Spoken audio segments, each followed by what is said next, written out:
Two cars, two disasters, two completely different stories that history got completely wrong. One was an entire sub-brand buried alive by hype, a recession, and a grill that people said looked like an Oldsmobile sucking a lemon. The other was a genuinely innovative machine assassinated by a lawyer, a book, a corporate spy scandal involving prostitutes, and one of the dirtiest reputation destruction campaigns in American history. The Ford Edsel and the Chevrolet Corvair are both remembered as colossal failures. But here's the truth nobody tells you. One of them was killed not because it was terrible, but because the company that built it refused to fight for it. And the other was not just a bad car. It was a bad strategy dressed up in chrome and sold to a country that had already moved on. Stay with me until the very end of this video, because by the time we are done, everything you thought you knew about these two cars is going to be completely rewritten. If you're the kind of person who loves digging past the headlines and into the real story, hit that subscribe button right now and ring the notification bell. We do deep dives like this every single week, and you do not want to miss what is coming next. America in the late 1950s. To understand why both of these cars failed, you need to understand the world they were born into. The late 1950s in America looked golden on the surface. The post-war economy had inflated the American middle class into something the world had never seen before. People were buying televisions, moving to the suburbs, and spending money their parents could only have dreamed about. The automobile was not just transportation in this era. It was identity. It was status. It was the American dream sitting in your driveway on four wheels. General Motors understood this better than anyone on earth. Their lineup was a social ladder you climbed as your paycheck grew. You started with a Chevrolet, moved to a Pontiac, then an Oldsmobile, then a Buick, and if you really made it, you drove a Cadillac. Each brand had its own dealerships, its own identity, and its own customer. Ford was watching all of this and feeling deeply outgunned. They had Ford at the bottom, Mercury in the middle, and Lincoln at the top. 3 rungs on a ladder that GM had turned into 5. Ford needed to close that gap. And so, they decided to build an entirely new sub-brand. Not just a new model, but a whole new division of the company with its own dealers, its own identity, and its own destiny. That sub-brand would cost the equivalent of nearly $3 billion in today's money. It would last exactly 2 years. And its name would become the most famous synonym for failure in the history of American business. Meanwhile, over at General Motors, a completely different problem was developing. European imports, especially the Volkswagen Beetle, were quietly chipping away at sales. Americans were beginning to discover that small, efficient cars were actually worth driving. GM decided to answer that challenge with something bold and radical. Something that would either change everything or blow up spectacularly in their faces. That car was the Corvair, the most expensive sub-brand in history. Let us start with the Edsel, because the story of how Ford managed to turn a billion-dollar ambition into a global punchline is almost too painful to watch in slow motion. Ford spent years developing this car. They conducted market research. They polled thousands of consumers. They identified a genuine gap in their lineup between a Mercury and Lincoln at the top, and between Ford and Mercury in the middle. The strategy was logical on paper. If GM could use Oldsmobile and Buick to capture buyers who had outgrown Chevrolet but could not yet afford Cadillac, why could Ford not do the same thing? The problem was that Edsel was not designed to complement Mercury. It was designed to compete directly with it. The Edsel overlapped so heavily with the Mercury Monterey and the Ford Fairlane in both price and features that dealers and customers alike had no idea what the car was actually supposed to be or who it was supposed to be for. Ford built a sub-brand to fill a gap and then position it in a way that cannibalized its own siblings. The naming process alone tells you everything about how this project was run. Ford debated thousands of potential names for years, conducting surveys, running focus groups, even reportedly approaching the poet Marion Moore for creative suggestions. After all of that, the board chairman, desperate to end the endless debate, simply declared the car will be named Edsel, after Henry Ford's son, who had died in 1943 and never got to see the machine that would attach his name to the dictionary definition of corporate failure. The marketing campaign that followed was unlike anything the auto industry had ever attempted. Ford teased the car for months without showing anyone what it looked like. They ran mysterious ads. They built suspense. They told the American public that something extraordinary was coming, something so revolutionary it could not yet be revealed. On September 4th, 1957, what Ford called E-Day arrived. Over 1,300 dealerships simultaneously opened their doors. A primetime television special hosted by Frank Sinatra and Bing Crosby aired to nationwide audiences. The spectacle was genuinely enormous. And then people actually saw the Edsel. The front grille, which Ford had designed to be distinctive and futuristic, became the subject of immediate and merciless ridicule. Period critics called it a horse collar. Others said it looked like an Oldsmobile sucking a lemon. Some descriptions were considerably more anatomical. But here is what most people skip entirely when they tell the story. The grille was not even the real problem. The timing was the real problem. Ford had spent years building a car for a market that had already vanished. When they started the project in the mid-1950s, the medium-priced car segment was genuinely expanding. By September 1957, America had just tipped into a serious recession. Domestic car sales across the industry fell 31% that year. Consumers who had been trading up to larger, more expensive cars suddenly became very interested in small, cheap, fuel-efficient transportation. The Edsel existed in a market gap that had simply closed before it could drive through it. Then there was the Teletouch transmission. Ford had designed an innovative push-button gear selector, which sounds reasonable enough until you discover where they put the buttons. Not on the dashboard. Not on the center console. They embedded them directly into the hub of the steering wheel. The idea was futuristic. The execution was a disaster. Drivers would reach to honk the horn and accidentally drop into reverse. The buttons jammed constantly. Mechanics had never seen anything like it and had no idea how to fix it when it broke, which it did frequently. That was a microcosm of the entire Edsel experience. Cool ideas, terrible follow-through, and quality control that fell apart almost immediately after launch because Edsels were being assembled on the same production lines as Ford and Mercury models with workers who were not properly trained on the unique components. Hoods would not close. Oil leaked.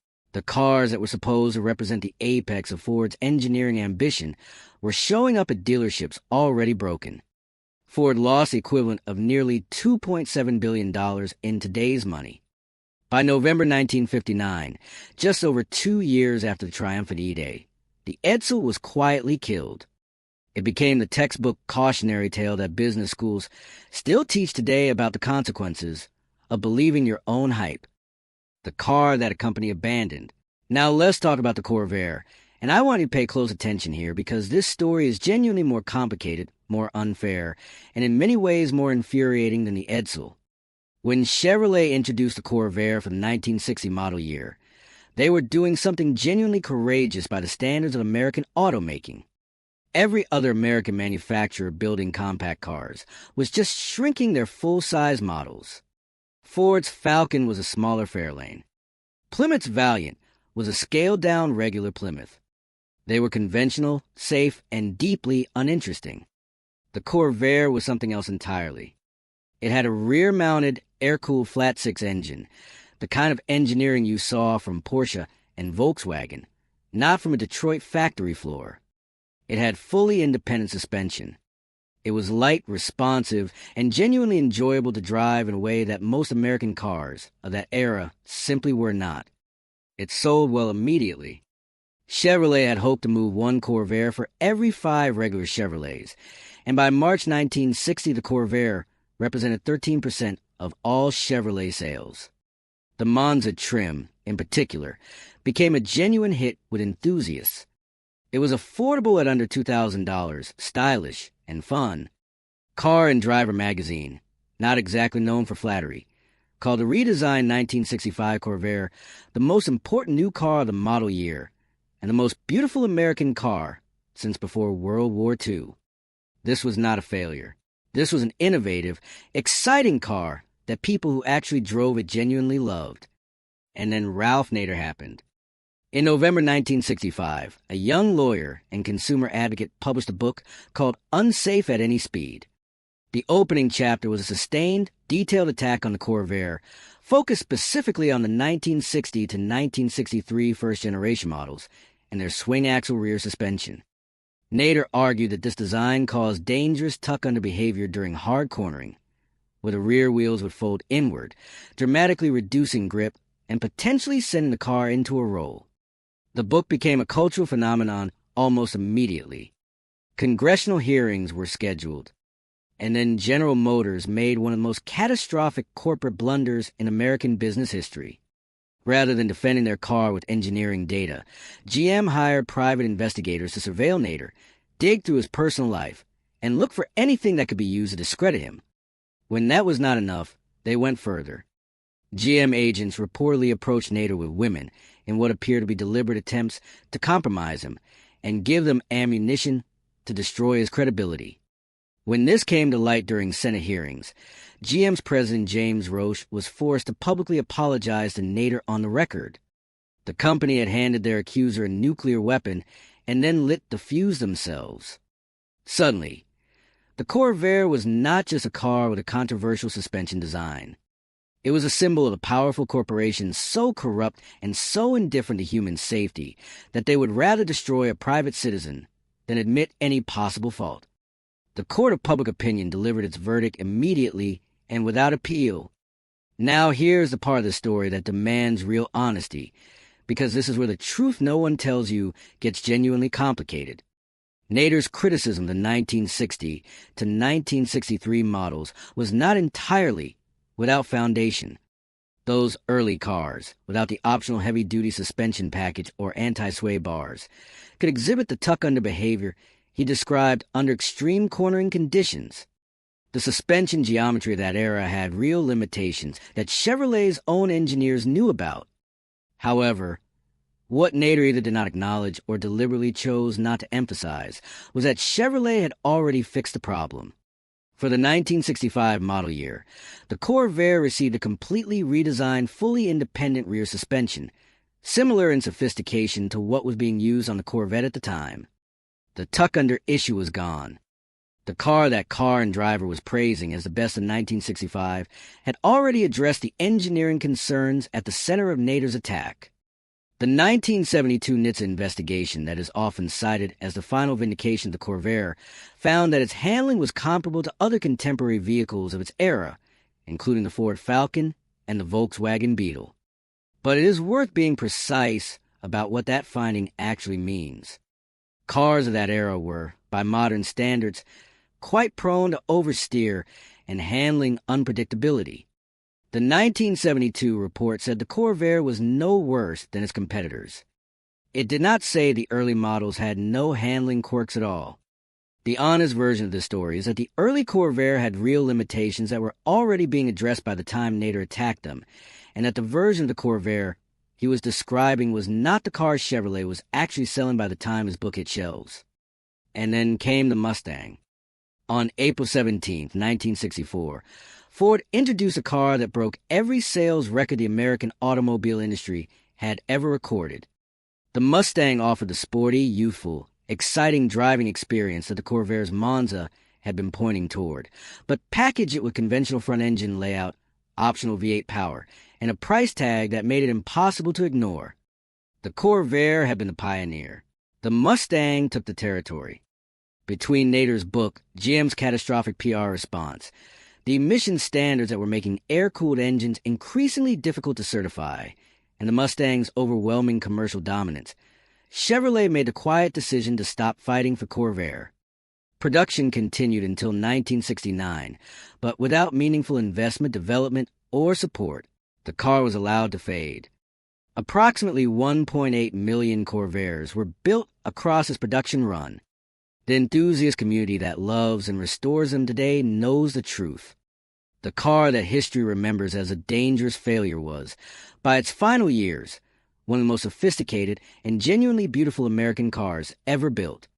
Self-destruction versus abandonment, Strip away the mythology from both stories and the real comparison becomes clear. The Edsel's failure was almost entirely self-inflicted. Ford built the wrong product for a market that no longer existed, hyped it beyond any vehicle's ability to deliver, positioned it so awkwardly that it cannibalized its own company's other models, equipped it with innovative features that broke constantly, and put it out on showroom floors with quality problems that guaranteed a disastrous first impression. The recession that began just as the Edsel launch would hurt any new car. But the Edsel was uniquely and fatally exposed because it occupied exactly the market segment that suffered most when consumers tightened their wallets. Even the innovative features, like the aircraft-inspired rotating dome speedometer, could not overcome the damage caused by the teletouch transmission fiasco and the assembly quality failures. The Corvair's failure was largely external, and then became a failure of corporate will. By 1965, the car Chevrolet was selling was genuinely excellent.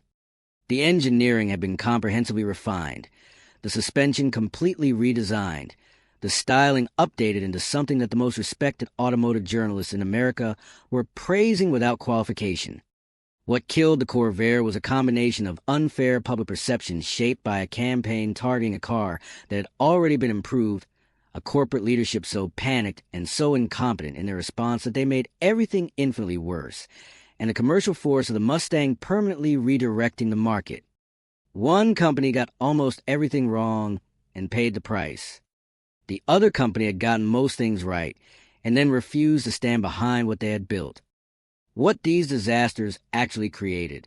Neither of these cars vanished without leaving something significant behind. The Edsel, despite the financial catastrophe, gave Ford expanded production capacity and tooling that directly enabled the runaway success of the 1964 Falcon, which sold over 400,000 units in its debut year. The humiliation of the Edsel forced Ford to fundamentally rethink how it conducted market research, how it managed product launches, and how it positioned its vehicles against each other. Some automotive historians argue, with genuine credibility, that without the painful lessons of the Edsel, the 1964 Mustang might never have been conceived or executed in the precise way that made it one of the most successful car launches in history. Ford learned from the Edsel in ways that paid dividends for decades. The Corvair's legacy is simultaneously more unjust and more consequential. Ralph Nader's campaign, regardless of the specific technical arguments about the early suspension design, directly accelerated the creation of federal automotive safety regulation in America.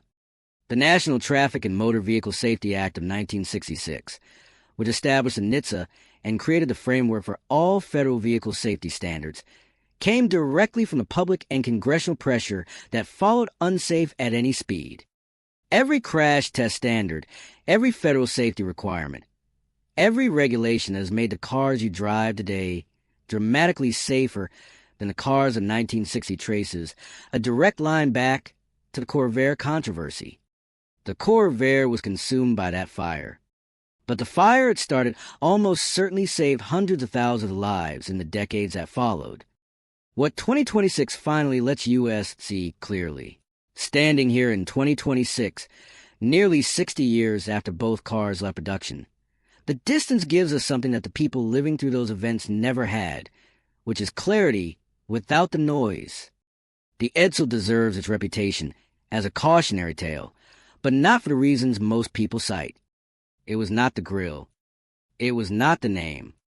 It was a fundamental corporate arrogance of a company that convinced itself it understood what consumers wanted, built a product in a vacuum for years, told the public that something miraculous was coming, and then delivered something confused and compromised at the single worst possible moment in the economic cycle. The lesson of the Edsel is not that bold ambition is dangerous. It is that bold ambition without honest self-assessment and market awareness is simply expensive self-delusion. The Corvair deserves far better than the reputation it carries in popular memory. The 1965 through 1969 models, in particular, represent some of the most honest and sophisticated engineering that American manufacturing produced in that entire decade. The car that history remembers as a dangerous failure was, in its final form, vindicated by the government's own testing and celebrated by the most serious automotive journalists of its era. What it lacked was a company willing to stand up and say so loudly enough, for long enough, against a loud enough opposition.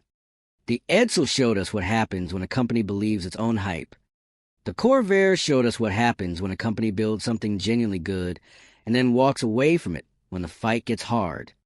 Both lessons are as relevant in 2026 as they were the day those last cars rolled off the line. 2 cars. 2 very different kinds of disaster. One was killed by everything its own company did wrong. The other was killed by everything its own company refused to do right. The Edsel is remembered as the car nobody wanted. The Corvair is remembered as the car that was dangerous. In both cases, the memory is incomplete. And in both cases, the truth is considerably more interesting than the legend. If this video made you see these cars differently, drop a comment below and tell me which one you think got the raw deal in the history books. If you have not subscribed yet, do it now. There's a lot more buried automotive history to uncover, and we are just getting started.